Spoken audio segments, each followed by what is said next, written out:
Olá a todos, meu nome é Gustavo Rocha, sou professor de infectologia da Universidade Federal de São João del Rei, campus Centro-Oeste, Dona Lindu, em Divinópolis. Vou falar um pouco, nesse momento, de tuberculose, né, uma aula inicial, com conceitos introdutórios, focando nas principais manifestações clínicas das formas clássicas pulmonares da tuberculose. Essa aula é direcionada aos estudantes de medicina e outros profissionais da área da saúde.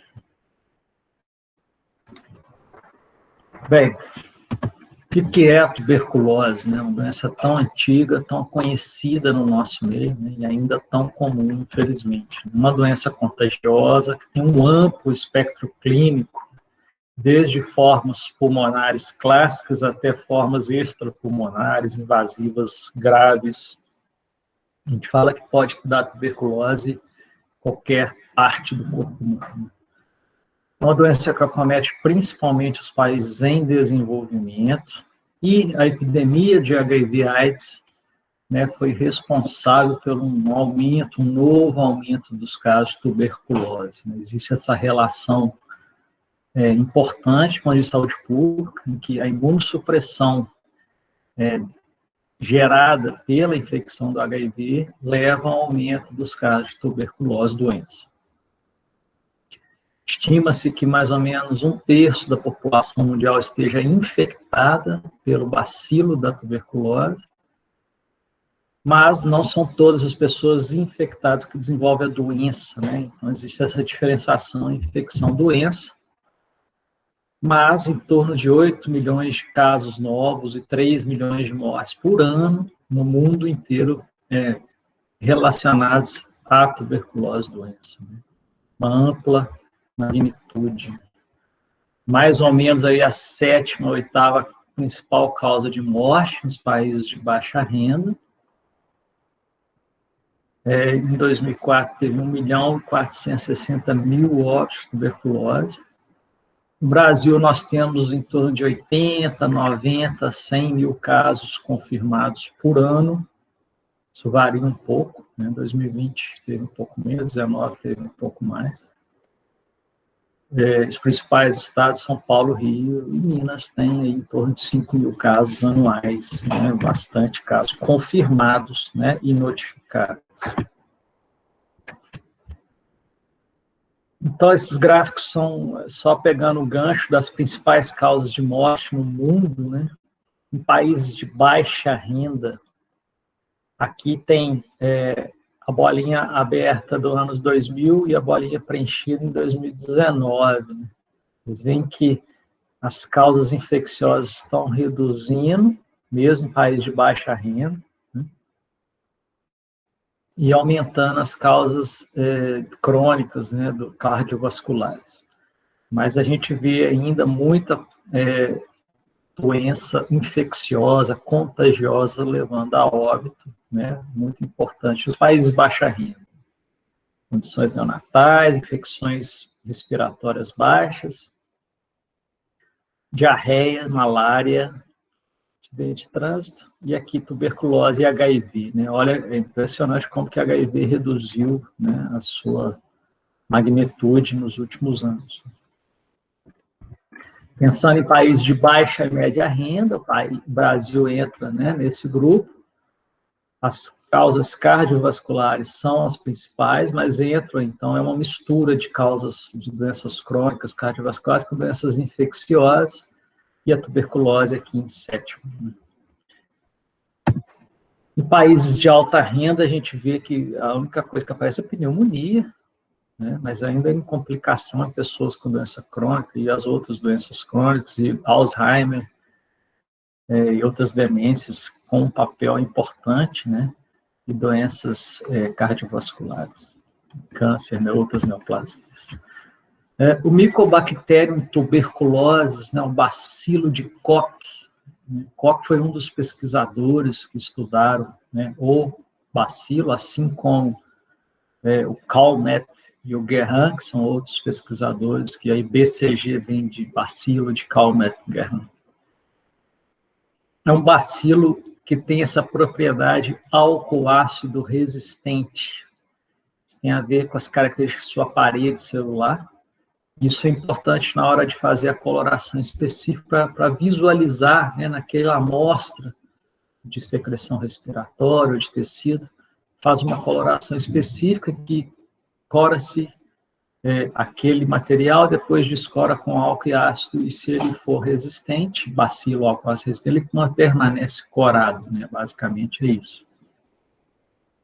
É um aeróbio estrito, parasita intracelular, né? Nas peças anatômicas, nos biópsias, a gente vê muito macrófago, né? Infectado, né? Com bacilos da tuberculose. Como é que ocorre a transmissão da tuberculose? É uma transmissão pela via aérea, né? Pessoa a pessoa. E aí, quando a pessoa fala, espirra e tosse, ela elimina essas gotículas. Essas gotículas maiores, elas rapidamente são depositadas no ambiente. As gotículas médias, quando inaladas, elas ficam retidas no trato respiratório superior, então dificilmente elas causam uma infecção lá no nível alveolar. E aí a principal, né, responsável por essa transmissão são essas gotículas menores. Essas gotículas, elas permanecem em suspensão por horas, né, 2, 3 horas no ambiente. E são os núcleos secos, são pequenas bolhas de secreção de 5 micrômetros, em que tem 1 ou 2 bactérias ali dentro. E essas gotículas menores conseguem, então, quando inaladas, atingir os alvéolos pulmonares e causar, às vezes, estabelecer a infecção, né? Então, do ponto de vista epidemiológico, a condição de maior risco é o contato intradomiciliar prolongado em ambiente fechado, escuro, né? A luz solar, ela inativa essas bactérias rapidamente. Então, esses núcleos secos, né, que atingem os alvéolos vão causar uma infecção inicial assintomática, forma-se um complexo primário, uma pequena reação inflamatória ali, um linfonodo reacional próximo, que vai, grande maioria das vezes, isso vai se resolver e não causar doença, tuberculose. Em 5% dos casos pode ter um quadro clínico aí agudo, tuberculose primária. E esses casos que tiveram resolução inicial, 5 a 10% deles pode ter uma reativação futuro, anos depois, às vezes por um fator, uma imunossupressão que vem, e a pessoa desenvolveu uma tuberculose por uma infecção que ela teve lá atrás, no passado. Isso é o mecanismo mais comum, essa tuberculose secundária por reativação endógena. A pessoa tem uma infecção na infância, há muitos anos atrás, e depois, por algum fator de imunossupressão, ela desenvolve tuberculose do início. Período de incubação, em geral, aí de semanas, meses, né? Às vezes você não consegue delimitar muito bem esse período de incubação, mas, em média, isso daí, levando essas lesões primárias, e depois, uns 12 meses, levando a doença ativa. Como eu já falei, a maioria das pessoas não adoecem, e essa evolução vai depender muito, principalmente do grau de imunidade da pessoa, mas uso de drogas, outras doenças pulmonares crônicas também aumentam esse risco. Então, essa distinção de tuberculose latente, tuberculose e doença ativa, e essa evolução pode demorar anos aí, né? Clinicamente, como que se manifesta a tuberculose? Uma doença de evolução crônica, arrastada, com início insidioso, início lento. É muito importante a gente saber extrair essa informação na anamnese. O paciente com uma doença crônica, arrastada, ele dificilmente lembra, por exemplo, o dia que iniciou os seus sintomas, né? Ele fala, tem muito tempo, muitos meses, a gente tenta cercar um pouco na história, né? Pegando datas comemorativas, por exemplo, para entender mais ou menos quanto tempo que iniciou esse sintoma. Em geral, meses, né? Até ele chegar na consulta. E aí é uma tosse produtiva, uma febre baixa, mais no final do dia, uma sudorese noturna, fraqueza geral, fraqueza muscular, perda do apetite, emagrecimento. Né? Isso tudo vai progredindo aos poucos. O escarro, geralmente, é um escarro mais purulento, né? Uma tosse produtiva, pode ter um pouquinho de sangue ali, raias de sangue, esses hemoptóicos, uma dor torácica associada, nem sempre, né? Essa doença vai acometer mais o pulmão nas partes superiores, mais aeradas do pulmão. O lobo superior direito é o principal local que forma as lesões, né, de tuberculose, que podem disseminar para outras partes pulmonares, né, pelos próprios brônquios, disseminar para o pulmão esquerdo, para as partes inferiores. E pode haver disseminação para os outros órgãos, aí pela corrente sanguínea, a disseminação hematogênica para outros órgãos. Como é que faz diagnóstico de tuberculose? Clínico, principal que eu vou suspeitar é tosse prolongada. Tosse há mais de 3 semanas, isso é o que o Ministério da Saúde coloca, é igual a caso suspeito de tuberculose, independente se tem catarro, se tem dor, se tem hemoptóico. Tosse há mais de 6 semanas, eu tenho que pensar em tuberculose. E aí nós vamos partir para o diagnóstico laboratorial, que é o diagnóstico bacteriológico, identificar o bacilo ali naquela secreção. O diagnóstico radiológico vai ajudar bastante, o exame de imagem, para a gente estudar o pulmão ou outros locais. O escarro, né, a bacterioscopia do escarro, nós vamos fazer. A pessoa que está com essa tosse crônica, a gente solicita esse exame, colhe o escarro e faz uma coloração específica, Ziehl-Neelsen, que é essa coloração para ver esse bacilo álcool ácido resistente, vai detectar aí 40%, 80% dos casos. Idealmente, a primeira amostra do dia, o paciente que acordou, nem bebeu água ainda, nem escovou o dente, ele colhe aquele catarro vindo lá do pulmão mesmo, e esse é material melhor para visualizar, né, a bactéria. E esse catarro, esse escarro, a gente pode enviar para a cultura também, que é melhor do que a bacterioscopia direta, mas a cultura demora muito, é uma bactéria que tem uma reprodução mais lenta, por isso o seu próprio início insidioso, essa evolução lenta da infecção da doença. Então, a cultura demora, apesar de ter vantagens, porque ela tem um rendimento melhor e ela também é possível a gente ver teste de sensibilidade em relação aos antibióticos tuberculostáticos que a gente usa para tratar a tuberculose. Aqui algumas imagens mostrando, então, essas estruturas, né, bastonetes, bacilo, né, que são um pouco rosa, né, dentro de macrófagos, isso aqui é um BAR positivo. Né? Aqui é uma peça anatômica de um pulmão, mostrando os focos de necrose caseosa, que é típico da tuberculose, esse padrão de necrose caseosa. E aqui uma biópsia mostrando um granuloma, que é o que? É um emaranhado, né, de células inflamatórias, formando células gigantes multinucleadas, né, e no núcleo desse granuloma começa a formar os focos de necrose caseosa, no caso. Aqui também essas células gigantes multinucleadas, né, células de Langerhans, que tem a ver com essa resposta inflamatória mononuclear e granulomatosa no nível tecidual lá do parênquima pulmonar. Um raio-x de tórax, o exame radiográfico do tórax, né? O que está mostrando aqui? A gente vê uma opacidade no lobo superior direito, né?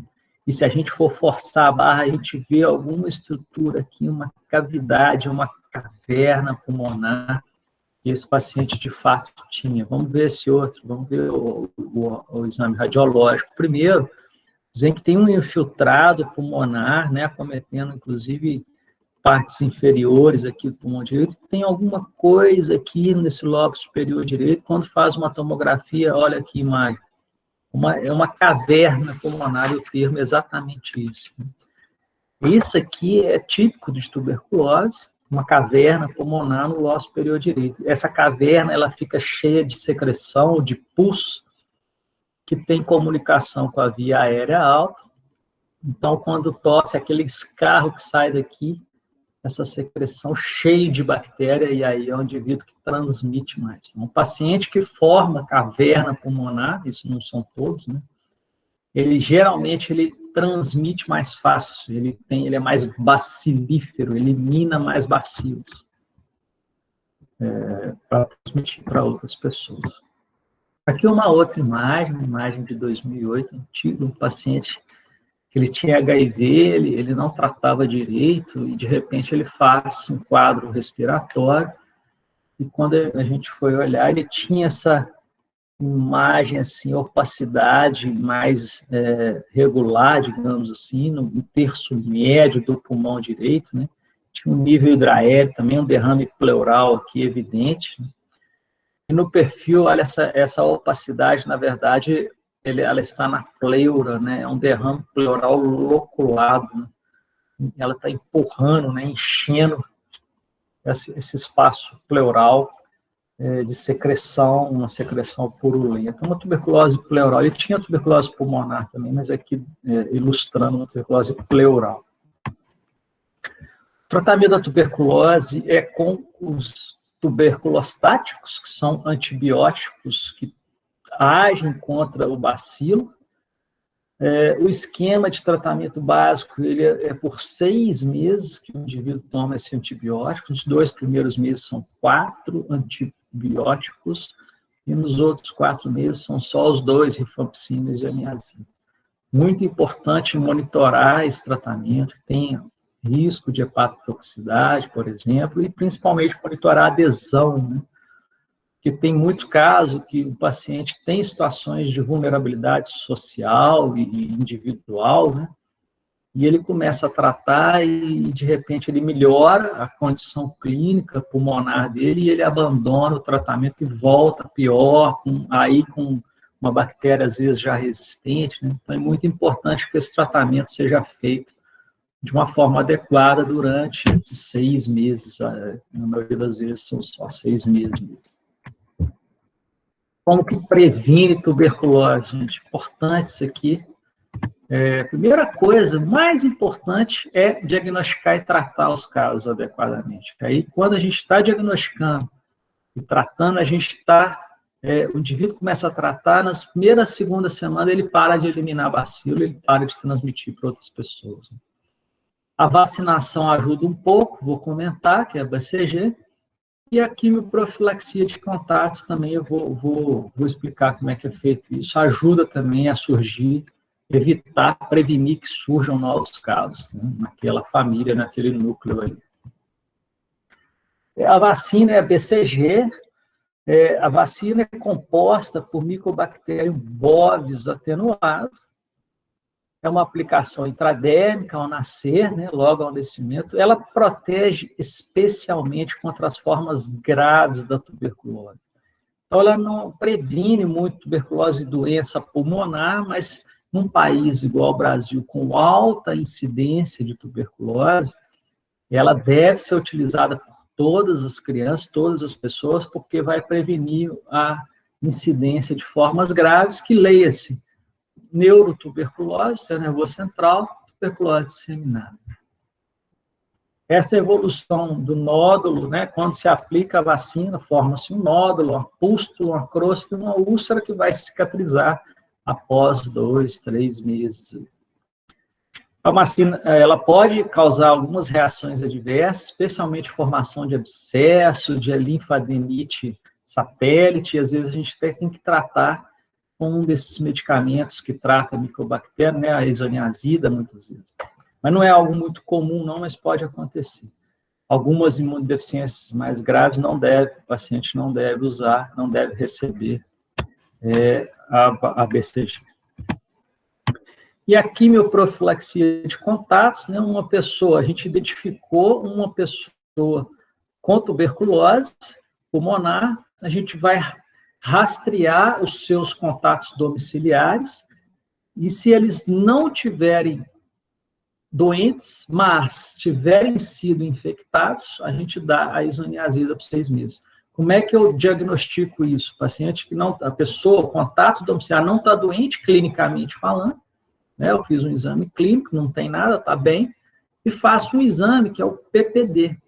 Se esse PPD der reator, a leitura disso é que essa pessoa foi infectada pela bactéria, mas não está doente, como a gente viu. Então, a gente prescreve um antibiótico, a isoniazida, durante 6 meses, para evitar que essa pessoa não adoeça. Obviamente, eu não posso dar a isoniazida sozinha se a pessoa está com suspeita de tuberculose ativa. Então, por isso, esse exame clínico, às vezes a gente faz um raio-x de tórax, ele é importante. Então, mais ou menos é isso aqui, né? Um adulto, ele é contato de caso de tuberculose pulmonar, bacilífero, né, que tem um exame de escarro positivo.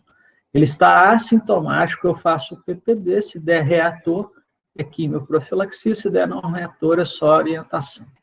Se esse contato tiver com sintomas, nós vamos avaliar se está com tuberculose, né, raio-x de tórax, exame de escarro, até a gente confirmar ou descartar a tuberculose doença ativa.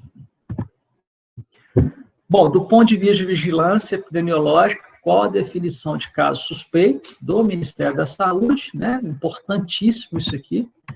Todo indivíduo que tenha sintomatologia clínica sugestiva de tuberculose pulmonar, ou seja, tosse por pelo menos 3 semanas, acompanhado de febre, perda de peso, apetite ou imagem radiológica suspeita. Notificação e investigação, sempre. Tuberculose é uma doença comum no nosso meio, muitas vezes negligenciado, o diagnóstico não é feito em momento oportuno e o paciente, às vezes, evolui mal e faz diagnóstico tardio, já com uma doença pulmonar intensa e aí com risco de maiores complicações. De biossegurança, nós, profissionais de saúde, temos que usar as máscaras N95 PFF2, que são essas máscaras mais grossas, né? Na verdade, elas têm 3 camadas, tecido, TNT, e 2 camadas de TNT e um elemento filtrante no meio. Ela tem uma presilha, né, de metal para ajustar o nariz, né, elástico para ajustar atrás, deixar ela bem vedada, né, nas laterais. Então, quando a gente for atender paciente com suspeita ou confirmação de tuberculose, nós temos que usar esse tipo de máscara, sem a válvula, né? A válvula é possível a gente usar, né? Mas ela, idealmente, sem a válvula, que tem vários formatos, vários fabricantes. A máscara cirúrgica não é suficiente para prevenir tuberculose do ponto de vista de biossegurança. Por quê? Por causa dos núcleos secos, né? Aquelas núcleos que ficam suspensos no ar por muito tempo e eles atravessam a máscara cirúrgica. Então, tem que ser máscara N95 PFF2.